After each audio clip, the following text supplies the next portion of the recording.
গল্পের বাক্স চ্যানেলে আপনারা শুনছেন বিমল মিত্রের লেখা একটি উপন্যাস রাজরানী হও। আজ শুনবেন উপন্যাসটির চতুর্থ অর্থাৎ শেষ পর্ব। আর বরাবরের মতোই গল্প পাঠে আমি থাকব রোমানা নূপুর। ৮ বছর। এই ৮ বছরে অনেক কিছুই ঘটে গিয়েছিল অনিলার জীবনে। বসন্তর মৃত্যুর সঙ্গে সঙ্গে যদি এই কাহিনী শেষ হয়ে যেত তো তাহলে অনিলার শেষ জীবনটা এমন করে জেলখানায় কাটত না। বোধহয় আগের জন্মে অনেক পাপ করেছিল অনিলা, নইলে সে বিধবাই বা কেন হবে, আর তার ছেলেই বা অমন হবে কেন? আর শ্বশুর হেমন্ত বিশ্বাসী বা শেষ জীবনে অমন কাণ্ড করবে কেন?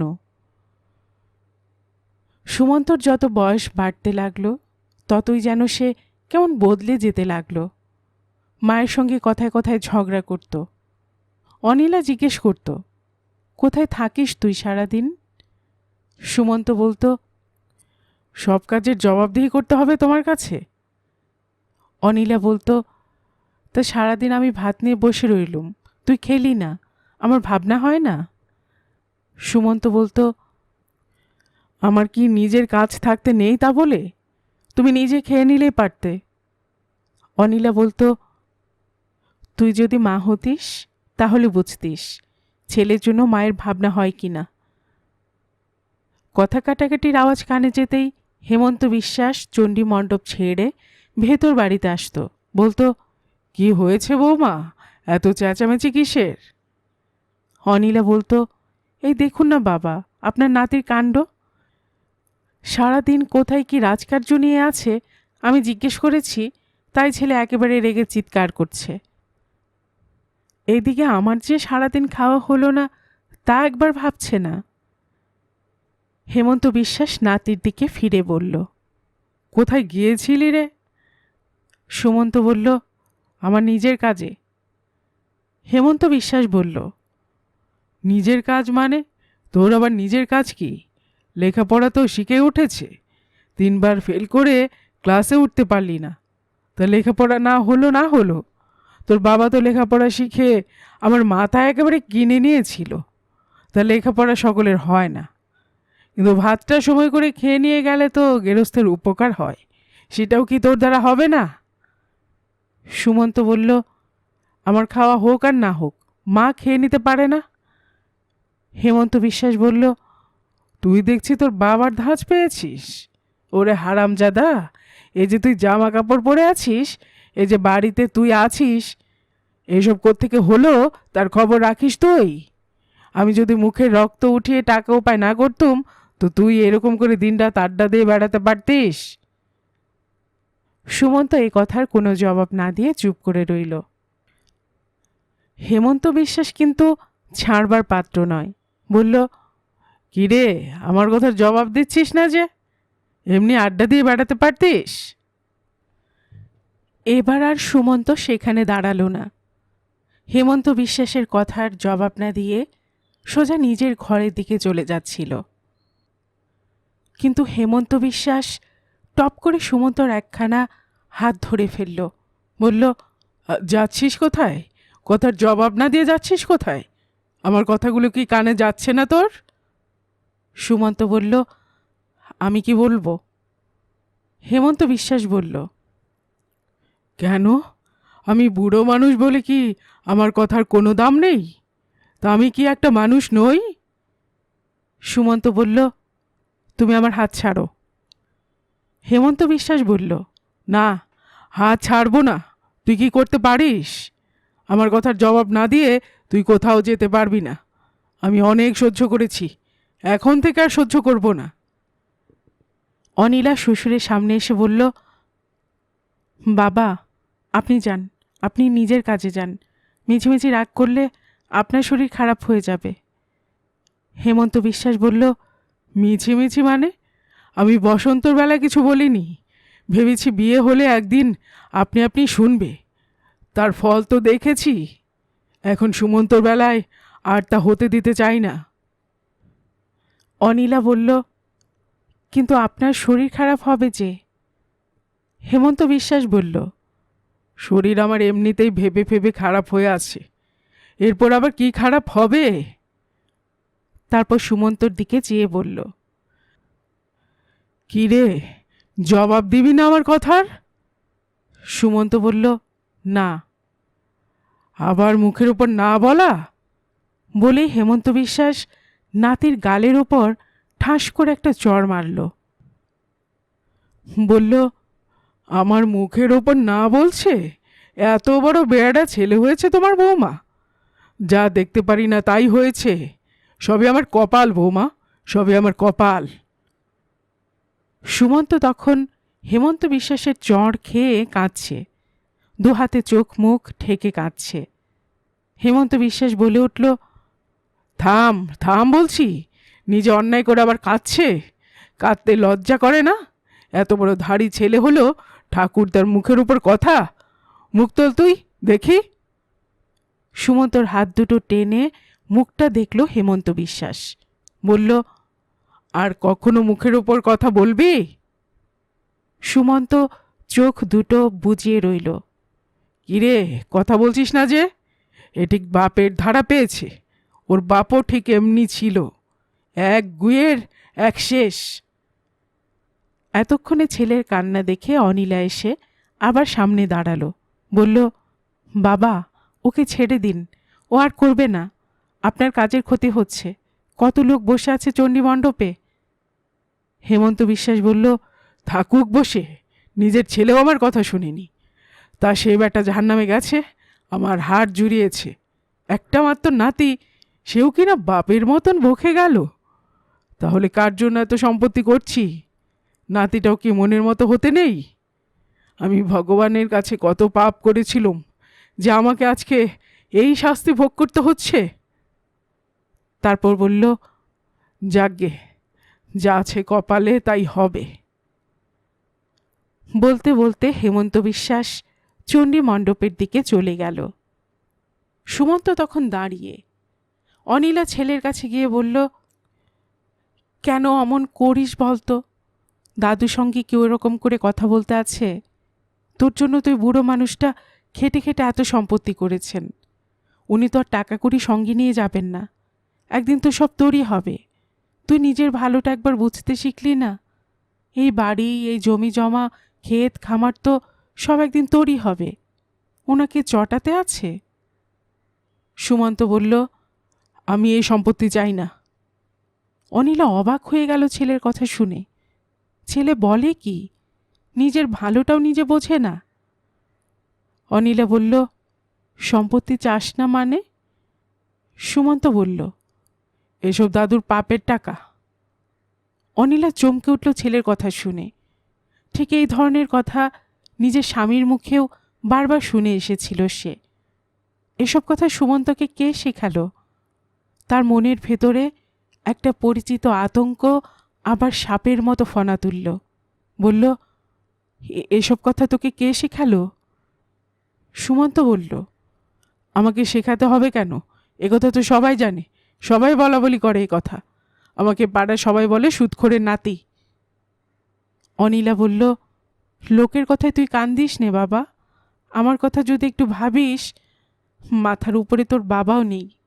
তুই যদি আবার তোর বাবার মতো করিস, তাহলে আমি কি করব বল? আমি কোথায় দাঁড়াবো? কে আমায় দেখবে? আমি কার ভরসায় বেঁচে থাকব? তুই ছাড়া আমার কে আছে পৃথিবীতে বল? নিজের বাপের বাড়ি বলতে লোকের একটা যাবার জায়গা থাকে, আমার তাও নেই। তুই আমার বল ভরসা বলতে যা কিছু। এখন তুই যদি আমার সঙ্গে এমন ব্যবহার করিস, তাহলে আমি কার মুখ চেয়ে বাঁচবো বলতে পারিস? তোর কথা ভেবে ভেবে আমি সারা দিন কিছু মুখে দিতে পারিনি। আমার সারা দিন উপোস করে কাটছে, তা জানিস। সুমন্ত বলল, তা তুমি যখন দেখলে আমার বাড়ি ফিরতে দেরি হচ্ছে, তখন তুমি নিজে খেয়ে নিলে পারতে। অনিলা বলল, তুই পেটের ছেলে হয়ে আজ আমাকে এই কথা বললি? তুই খাসনি আর আমি তোর মা হয়ে খাবো?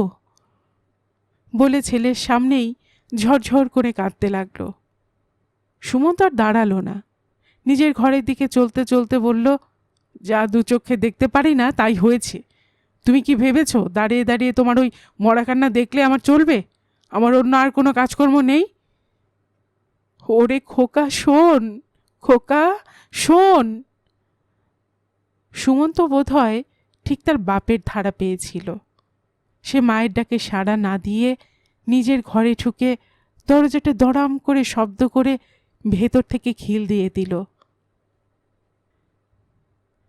এই ছিল অনিলার সাংসারিক জীবন। বড়লোক শ্বশুরবাড়িতে বউ হয়ে যখন সে গিয়েছিল, তখন পাড়ার লোক, গাঁয়ের লোক তাকে কত হিংসে করেছিল। সবাই বলেছিল অনিলা আগের জন্মে অনেক পুণ্য করেছিল, তাই এমন রাজরানী হতে পারল। রাজরানী, হ্যাঁ, রাজরানী বটে। রাজরানী হয়েছিল বলেই আজ তাকে এমন করে জেল খাটতে হচ্ছে। সুশীলা সেদিন একটা মাছ ভাজা নিয়ে লুকিয়ে এনে দিল। বলল, আপনি এ মাছ ভাজাটা খান দিদি। অনিলা অবাক হয়ে গেল।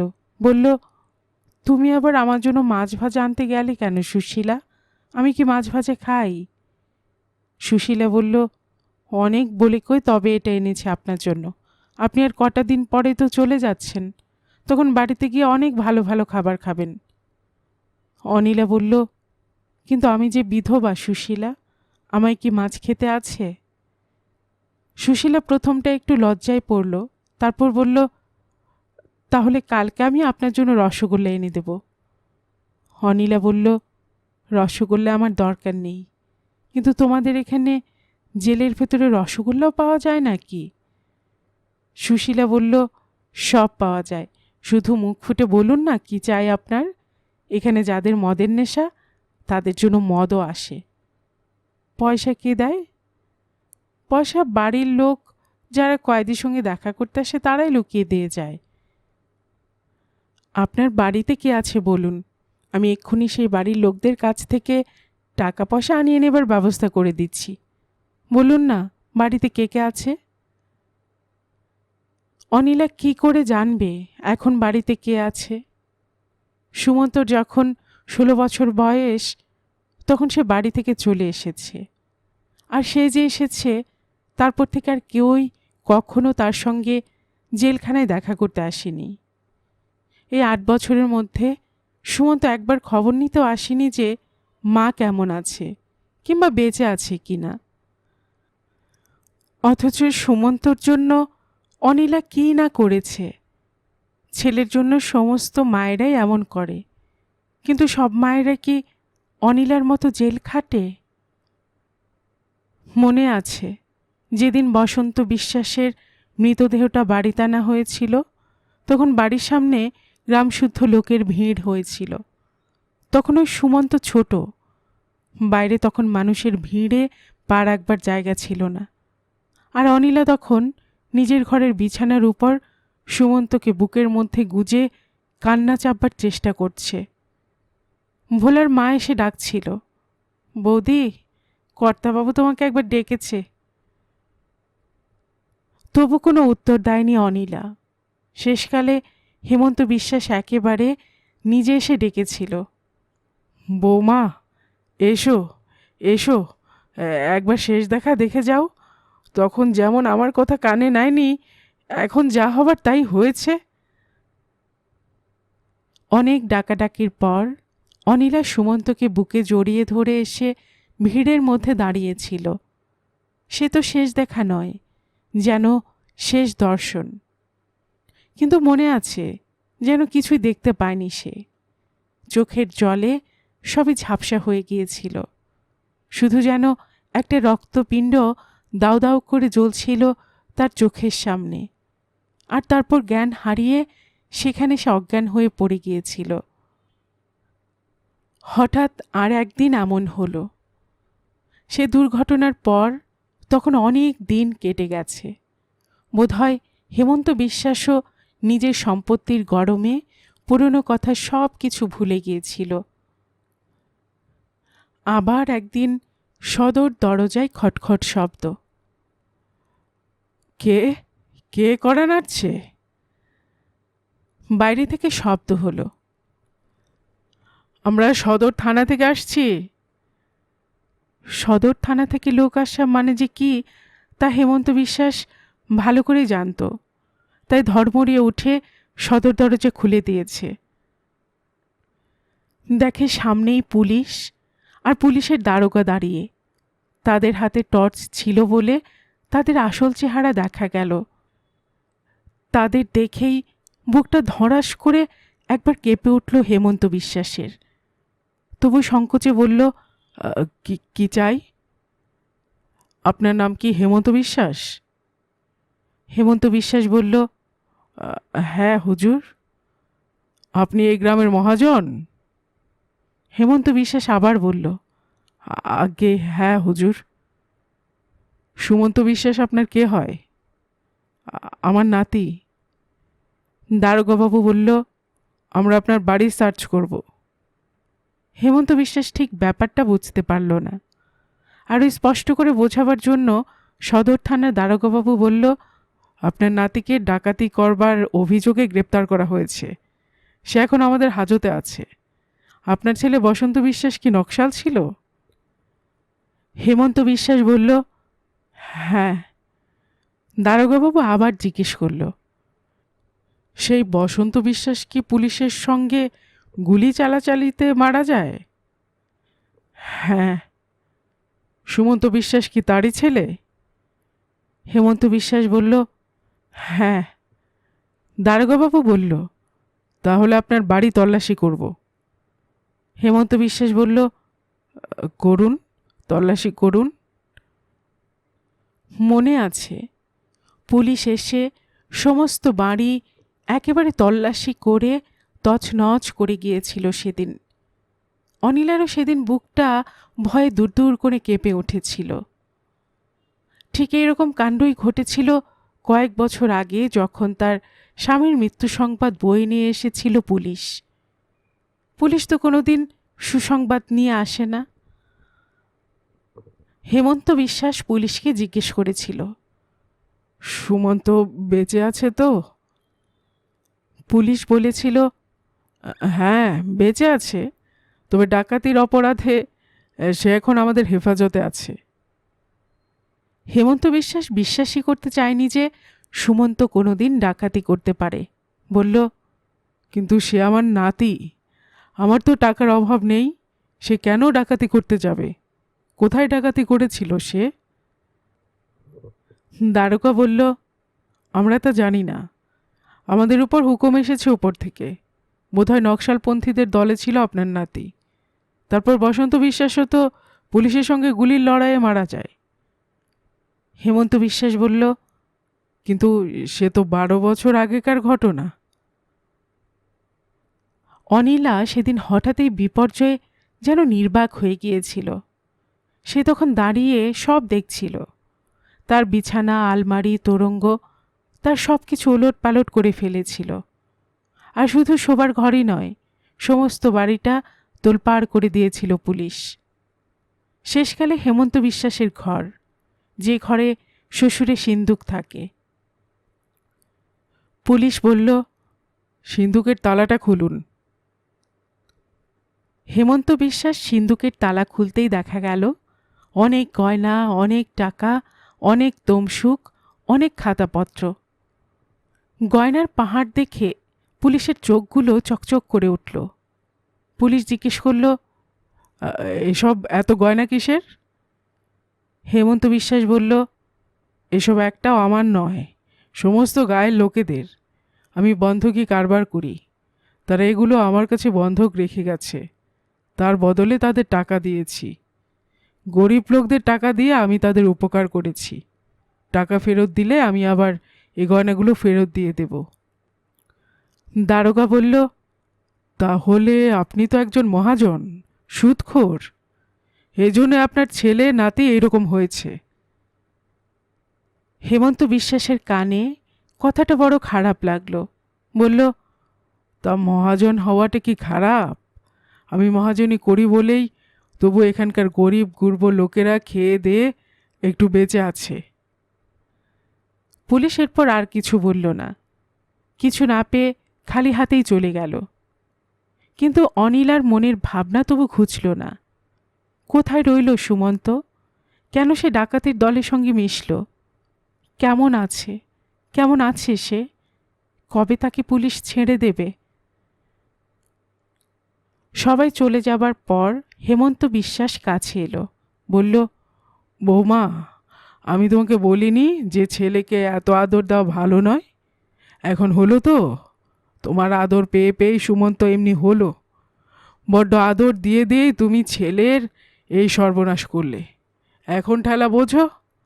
আমার আর কি, আমি চলে গেলে তখন একলা তোমাকে এইসব সহ্য করতে হবে। আমার এই জমি জমা, ক্ষেত খামার, আমার এই টাকা কড়ি গয়না গাটি সব খোয়াবে। তখন তোমাকে এই পথে পথে ভিক্ষে করে বেড়াতে হবে। তখন বুঝবে আমি যা বলতুম সব ঠিক বলতুম। যা হোক, শেষকালে একদিন সুমন্ত এলো। আসতেই হেমন্ত বিশ্বাস দৌড়ে নাতির কাছে এসেছে, বলল, কী রে, কি হয়েছিল? সুমন্ত বলল, কিছুই হয়নি। কিছুই হয়নি মানে? তাহলে পুলিশ এসে কি মিছে কথা বলে গেল ভেবেছিস? তারা যে বলল ডাকাতের দলে ছিলি তুই। সুমন্ত বলল, সব বাজে কথা। হেমন্ত বিশ্বাস বলল, বাজে কথা হলে পুলিশ তোর মাকে আর আমাকে সেদিন বাড়ি এসে অপমান করলো কেন? সুমন্ত বলল, পুলিশ কি করে গেল তা আমি কি জানি? আমি কেন ডাকাতি করতে যাব? তুই যদি ডাকাতি করতে না যাবি তাহলে কোথায় গিয়েছিলি তাই বল। সুমন্ত বলল, আমি কোথায় গিয়েছিলুম তার জবাব দিয়ে আমি তোমাকে দিতে যাব কেন? বলে আর দাঁড়ালো না, সোজা ঘরের দিকে মুখ ঘুরিয়ে চলে গেল। অনিলাও এতক্ষণ দাঁড়িয়ে দাঁড়িয়ে সব শুনছিল। এবার তার নিজের কাজে মন দেবার জন্য চলে যাচ্ছিল, কিন্তু হেমন্ত বিশ্বাস তাকে যেতে দিল না। বলল, শোনো বৌমা, যেও না। অনিলা থমকে দাঁড়ালো। হেমন্ত বিশ্বাস বলল, দেখো বৌমা, তোমার আদর পেয়ে পেয়ে সুমন্ত এত আশকারা পেয়েছে। তুমি বসন্তকেও শাসন করতে পারোনি বলে তার ওই দুর্দশা হয়েছিল। এখন সুমন্তও তোমার কাছ থেকে লাই পেয়ে পেয়ে বাপের পথ ধরেছে। গুরুজনদের যারা শ্রদ্ধা ভক্তি করতে জানে না তাদের এই দুর্দশাই হয়। যা হোক, আমি এখন আবার তোমাকে বলে রাখছি, আমি তোমাকে এখন থেকে সাবধান করে রাখছি। আমাকে এত অগ্রাহ্যী করার শাস্তি তোমাদের আমি দেবই। বলে রাগে গড়গড় করতে করতে হেমন্ত বিশ্বাস নিজের কাজে চলে গেল। সেদিন হঠাৎ জেলা সাহেব অনিলাকে তার অফিসে ডেকে পাঠালো। সুশীলা খুব খুশি, বলল, আমি বলেছিলাম দিদি যে এবার আপনাকে ছেড়ে দেবার হুকুম হবে। তারপরে একটু থেমে আবার বলল, জেলখানা থেকে চলে গিয়ে আমাদের ভুলে যাবেন না যেন দিদি। অনিলা বলল, জানি না বাড়িতে গিয়ে কি দেখব। কতদিন পরে নিজের বাড়ি যাচ্ছি। তুমি বুঝতে পারবে না সুশীলা, আমার ছেলের জন্য মন কেমন করছে। তোমার যদি ছেলে থাকতো তাহলে তুমিও বুঝতে পারতে। সুশীলা বলল, কিন্তু আপনার ছেলে তো একবারও আপনাকে এখানে দেখতে এলো না দিদি।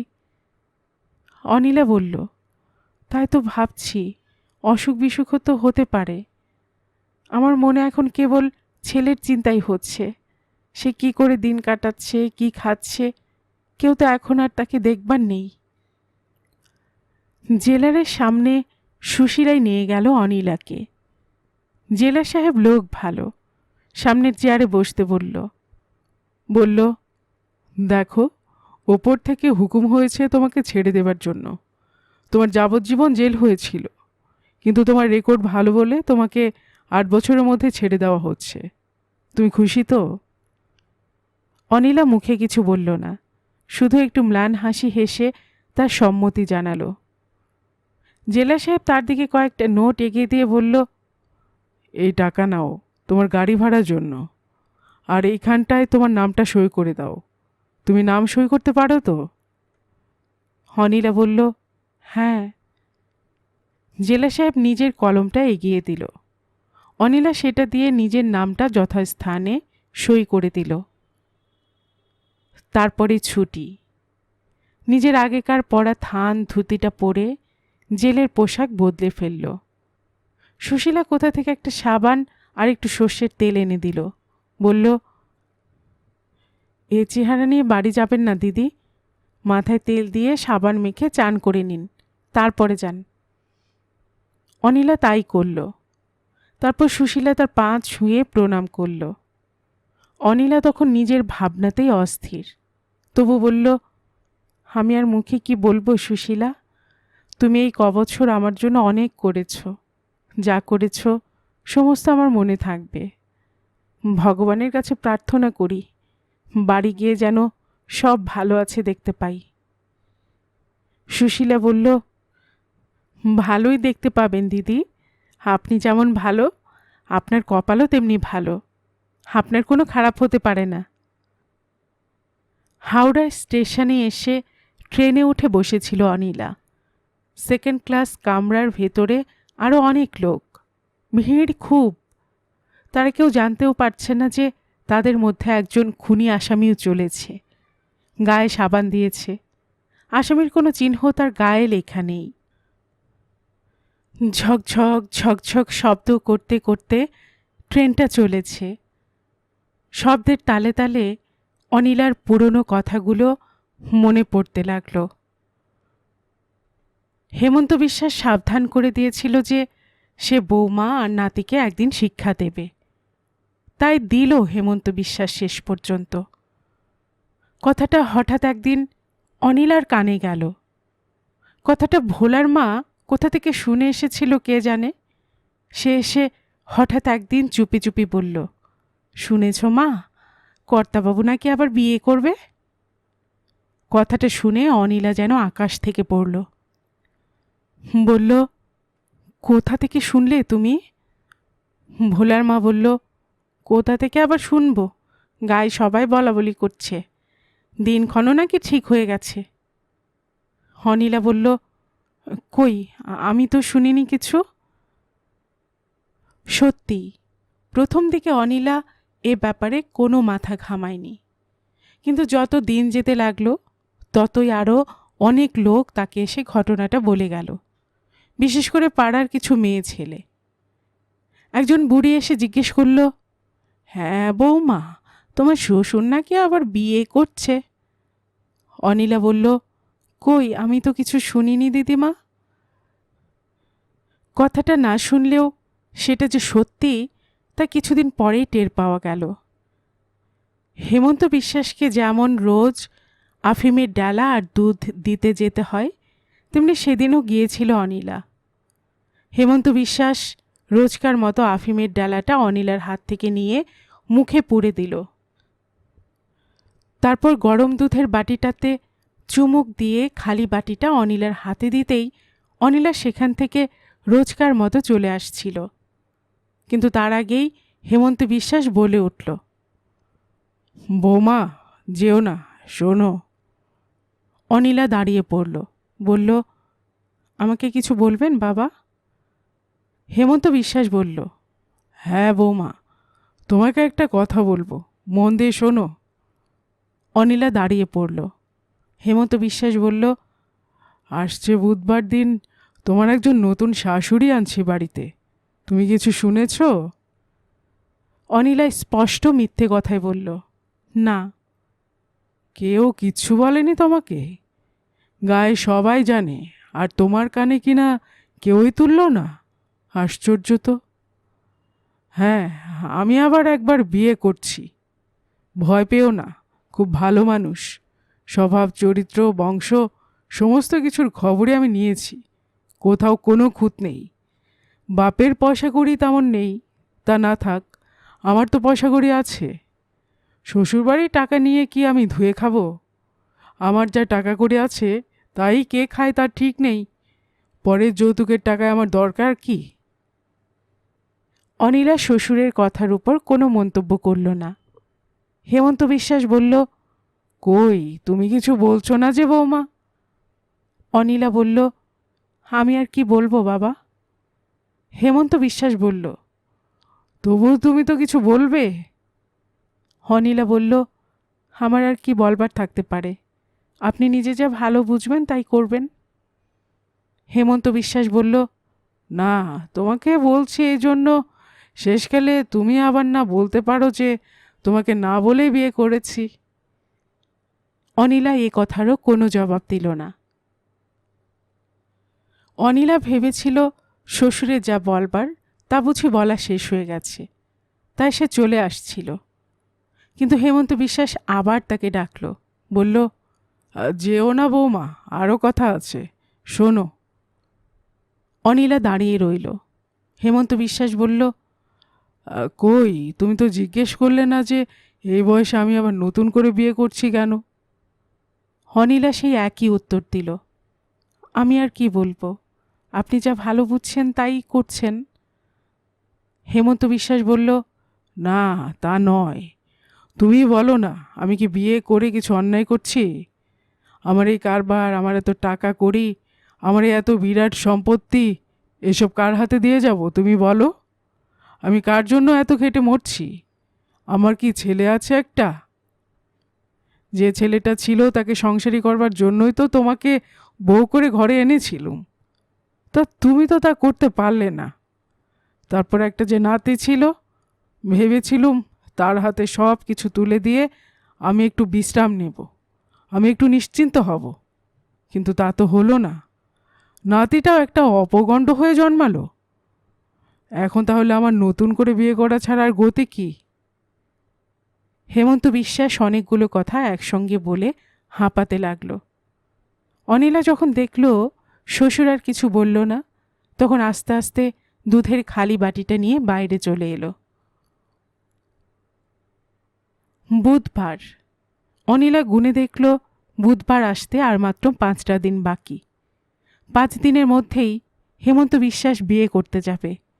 বাড়িতে তখন বরযাত্রীদের ভিড় লেগে যাবে। সত্যি তাই হলো। হেমন্ত বিশ্বাস বিয়ে করতে যাবে বুধবার। বৃহস্পতিবার নতুন বউ নিয়ে এ বাড়িতে আসবে। তারপর শুক্রবার হবে বউ ভাত। সেই দিন থেকে অনিলা দেখল বাড়িতে লোকজনের আনাগোনা শুরু হয়ে গেছে। বেশ ঘটা করে বিয়ে হবে। গ্রামের মিঠু, মোদক, দই মিষ্টির অর্ডার নিয়ে গেল। হেমন্ত বিশ্বাস তাকে আগাম 200 টাকা দিয়ে দিল। বাড়ির সামনের উঠোনে সামিয়ানা খাটানো হবে। সেখানে নিমন্ত্রিত অভ্যাগতরা খেতে বসবে। সবই অনিলার কানে গেল। গ্রামের ছোট বড় সব সমাজের লোকের বাড়িতে নিমন্ত্রণপত্র পাঠানো হলো। কোনো কিছু আয়োজনের ত্রুটি নেই। গাদা গাদা বাঁশ এসে জড়ো হলো উঠোনের উপর। মাছের বরাত গেল জেলে পাড়ায়। পাকা রুই মাছ দিতে হবে, যেন গ্রামের লোক খেয়ে বাহবা দিতে পারে হেমন্ত বিশ্বাসকে।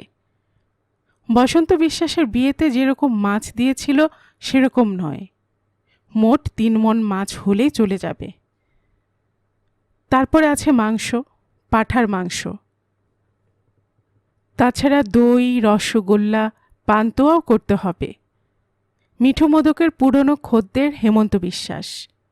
বসন্তর বিয়েতে সেই মিষ্টি বানিয়েছিল। লোকে সে সময় সে মিষ্টির খুব তারিফ করেছিল। মিঠু বলল, সন্দেশ করবেন না কর্তামশাই? হেমন্ত বিশ্বাস বলল, বলছো কি তুমি মিঠু, সন্দেশ না হলে বিয়ে হয়? ভালো কাঁচাগোল্লা করতে হবে তোমাকে মিঠু। এমন কাঁচাগোল্লা করবে যেন লোক চেয়ে চেয়ে খায়। বসন্তর বিয়ের সময় তোমার কাঁচাগোল্লা ভালো হয়নি, এবার কিন্তু ভালো কাঁচাগোল্লা করে দিতে হবে তোমাকে।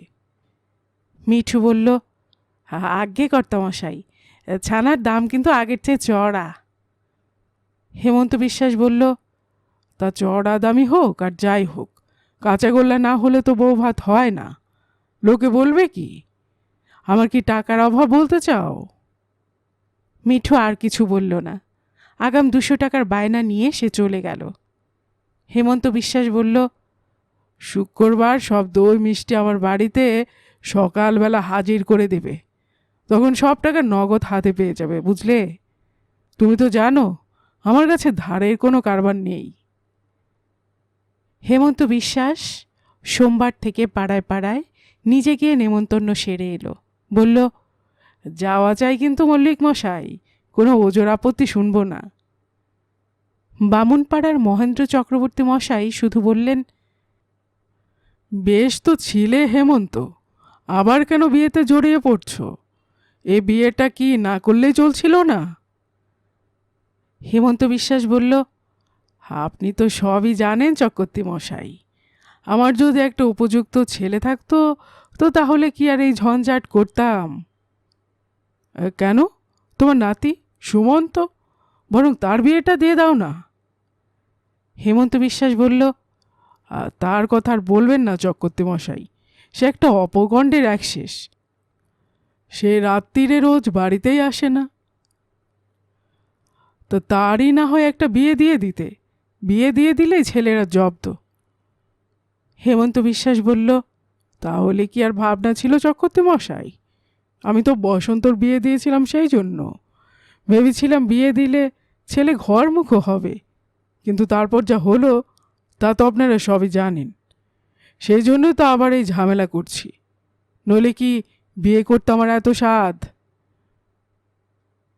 সোমবারটা কাটল। মঙ্গলবার সারাদিনই নিজের বিয়ের ব্যাপারে মেতে রইল হেমন্ত বিশ্বাস। বিকেলবেলার দিকে হেমন্ত বিশ্বাস যখন বাড়ি ফিরে এলো তখন আফিম খাবার সময় পার হয়ে গেছে। আফিম এমনই এক বস্তু যা বরাবর সময় মেনে চলে, একটু এদিক ওদিক হবার উপায় নেই। সময়ের একটু 19-20 হলেই মানুষের মেজাজ বিগড়ে যায়। মঙ্গলবার হেমন্ত বিশ্বাসেরও তাই হয়েছিল। বাড়িতে এসেই দরজা থেকে ডাকল, বৌমা। বৌমা আফিম নিয়ে তৈরি ছিল, তার সঙ্গে গরুর দুধ। অনিলা শ্বশুরের কাছে আফিমের কৌটোটা নিয়ে গেল। হেমন্ত বিশ্বাস তা থেকে একটা ডালা বার করে মুখে পুরে দুধের জন্য হাত বাড়ালো। অনিলা দুধের বাটিটা হেমন্ত বিশ্বাসের দিকে এগিয়ে দিল। এক চুমুকে দুধটা খেয়ে ফেলে অনিলার দিকে বাটিটা বাড়িয়ে ধরল। এ নিয়মটা বরাবরের। হেমন্ত বিশ্বাস এই বিকেলবেলা একবার আফিম খাবে, আরেকবার রাত্রে খাওয়া দাওয়ার পর শোবার আগে। দুধটা খাওয়ার পর বলল, বৌমা যেও না, শোনো, তোমাকে একটা কাজ করতে হবে। অনিলা বলল, বলুন কি কাজ? হেমন্ত বিশ্বাস বলল, গায়ে হলুদের তত্ত্বের ব্যাপারে তোমাকে একটু খাটতে হবে। তুমি ছাড়া আমার তো আর কেউ নেই। জিনিসপত্র সব আমার কেনাকাটা হয়ে গেছে। যারা গায়ে হলুদের তত্ত্ব নিয়ে যাবে তারা কাল সকাল 10টার মধ্যে এসে যাবে। তাদের জন্য জলখাবারের ব্যবস্থাটা তোমাকেই করতে হবে। আমার তো আর কেউ নেই। 20 জন লোক খাবে। মিঠো মোদক কাল ভোরবেলা আমার বাড়িতে কচুরি, সিঙ্গাড়া, রসগোল্লা পাঠিয়ে দেবে। তোমাকে একটু আগে থেকে বলে রাখলাম যাতে তোমার কোনো কষ্ট না হয়, বুঝলে? অনিলা বলল, হ্যাঁ। হেমন্ত বিশ্বাস যেন একটু কৈফিয়তের সুরেই বলল, তোমাকে একটু কষ্ট দিচ্ছি বৌমা, কিন্তু কি করব বলো? তুমি ছাড়া আমার আর কেউ যে নেই। তোমার কষ্ট একটু কমবে, তখন আর তোমাকে একলা এত খাটুনি খাটতে হবে না। আচ্ছা, তুমি এখন যাও। তারপর আর সেখানে দাঁড়ায়নি অনিলা, সোজা নিজের ঘরে চলে এসেছিল। কাল শ্বশুরের বিয়ে। খানিকক্ষণ নিজের বিছানাটায় বসে নিজের মনে একটু ভাবল। কাল বুধবার, পরশু বৃহস্পতিবার সন্ধ্যার মধ্যেই তার নতুন শাশুড়ি বাড়িতে এসে যাবে। গ্রামের লোকজন, মেয়ে মানুষ নতুন শাশুড়িকে দেখতে আসবে। তার পরদিন শুক্রবার। শুক্রবার নতুন শাশুড়ির বৌভাত, লোকে লোকারণ্য হয়ে যাবে বাড়িটা সেদিন। ভাবতে ভাবতে অনিলার চোখ দুটো কান্নায় ঝাপসা হয়ে এলো। এবারের বউ সে, তার মাথার উপর আরেকজন আসবে, তার উপর কর্তৃত্ব করবে। শ্বশুরের যত জমি জমা, ক্ষেত খামার, টাকা পয়সা, গয়না গাটি সমস্ত কিছুর মালিক হয়ে যাবে সেই শাশুড়ি। তারপর হয়তো একদিন নতুন শাশুড়ির সন্তানও হবে, তার একদিন এই সমস্ত সম্পত্তির মালিক হবে। তখন সুমন্তকে হয়তো বাড়ি থেকে তাড়িয়ে দেবে। তখন যে তার কী অবস্থা হবে তা ভাবতেই অনিলা শিউরে উঠল। সে আর অপেক্ষা করল না, তাড়াতাড়ি বিছানা ছেড়ে উঠল। তারপর একেবারে সোজা চলে গেল ভাড়ার ঘরে। সেই ভাড়ার ঘরেই হেমন্ত বিশ্বাসের ক্ষেত খামারের ছোটোখাটো জিনিসপত্র থাকে। ধানের বীজ, পাটের বীজ, পোকা মারবার বিষ, ফলিডল, কোদাল, ছুরি, গাঁইতি, ফেলে দেওয়া বিদে কাঠি, আর তারই পাশে পাটের গোছা। চাষিরা যেসব ধান, পাট, সর্ষে, কলাই, মুগ, ছোলা হেমন্ত বিশ্বাসের কাছে বন্ধক রেখে যেত, সেসব জমানো থাকতো তারই পাশে। ভাড়ার ঘরের ভেতরে ইঁদুর আরশোলার বাসা, সেসব অনিলাকে পরিষ্কার করতে হতো মাঝে মাঝে। সেই ঘরের মধ্যে দাঁড়িয়েই অনিলা ঈশ্বরের কাছে প্রার্থনা করতে লাগল, ঠাকুর, তুমি আমার অপরাধ নিও না, আমি বড় আতুর, আমায় তুমি ক্ষমা করো। মঙ্গলবার রাতটাই ঘটনাটা ঘটল। চারদিকের গ্রামের কেউ টের পায়নি আগে। হঠাৎ কান্নার শব্দে আশেপাশে সব বাড়ি থেকে লোকজন দৌড়ে এসেছে বিশ্বাস বাড়িতে। কি হয়েছে, কি হয়েছে ওদের বাড়িতে?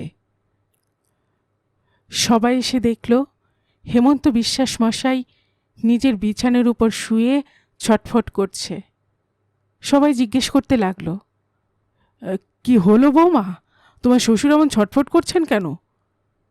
অনিলা বলল, কি জানি, আমি তোকে দুধ খাইয়ে নিজের ঘরে শুতে গিয়েছি, হঠাৎ ওর চিৎকারে ঘুম ভেঙে গিয়ে এসে দেখি এই অবস্থা। কেউ বলতে পারল না কি করে এমন সর্বনাশ হঠাৎ হলো। ডাক্তার এলো, কবিরাজ এলো, কিন্তু কেউই কিছু করতে পারল না। কোনো ওষুধ দেবার আগেই, বিয়ের আগের দিনই অত টাকার সম্পত্তি, অত ক্ষেত, অত খামার, অত টাকা পয়সা, গয়না গাটি সব ফেলে রেখে হেমন্ত বিশ্বাস সজ্ঞানে অত শখের, অত সাধের সংসার ছেড়ে চলে গেল।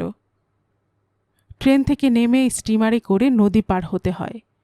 চারিদিকে কত লোকজনের ভিড়, কত লোকের কত চিৎকার, গোলমাল।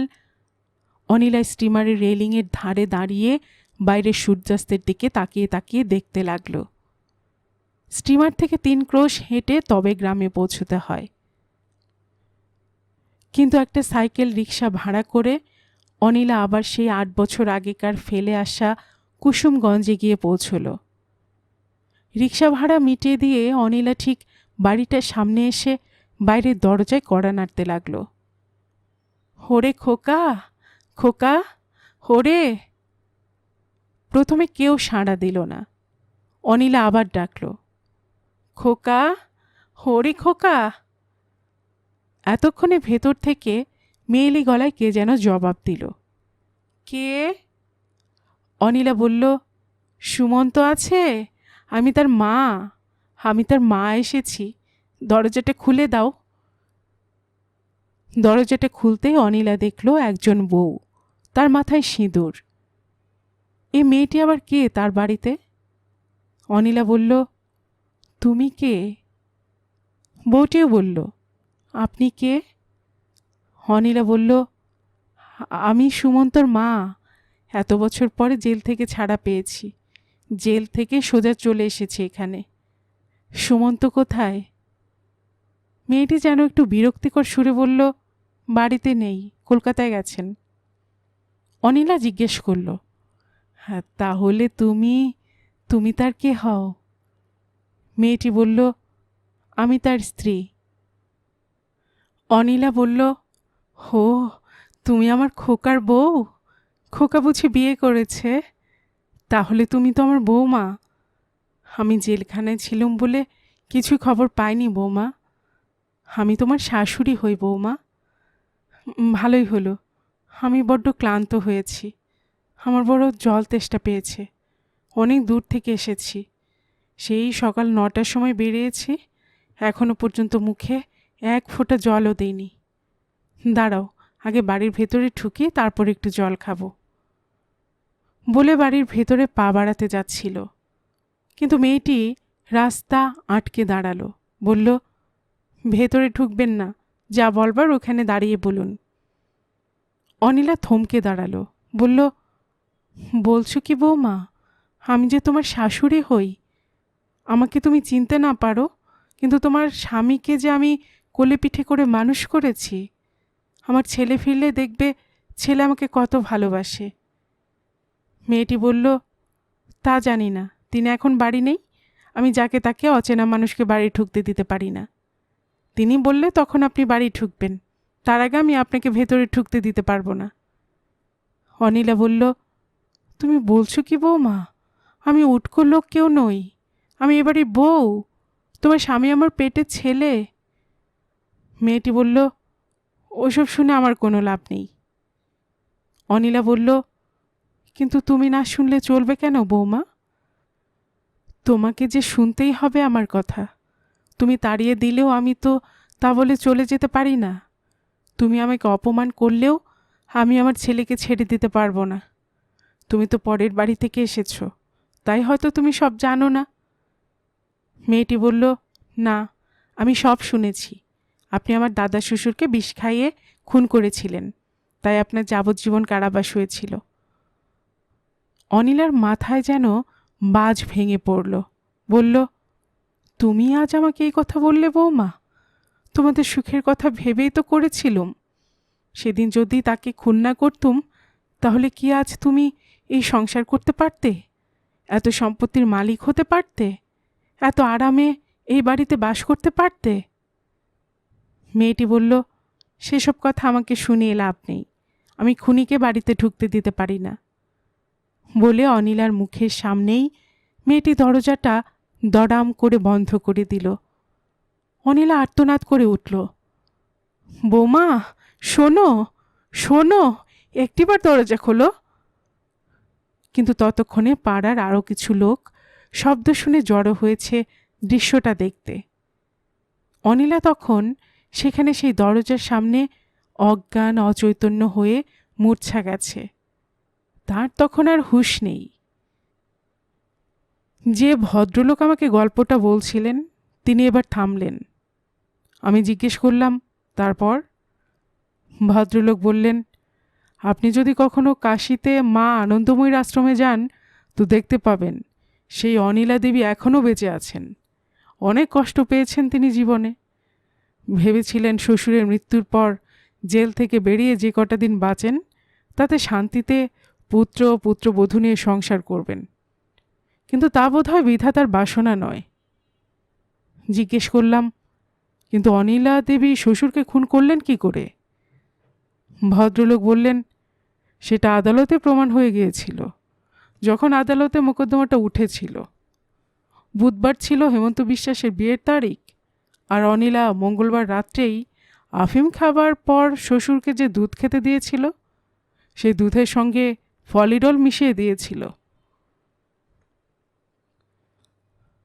গল্পের বাক্স চ্যানেলে এতক্ষণ আপনারা শুনছিলেন বিমল মিত্রের লেখা একটি উপন্যাস রাজরানী হও এর চতুর্থ অর্থাৎ শেষ পর্ব। আর এতক্ষণ গল্প পড়ে শোনাচ্ছিলাম আমি রোমানা নূপুর।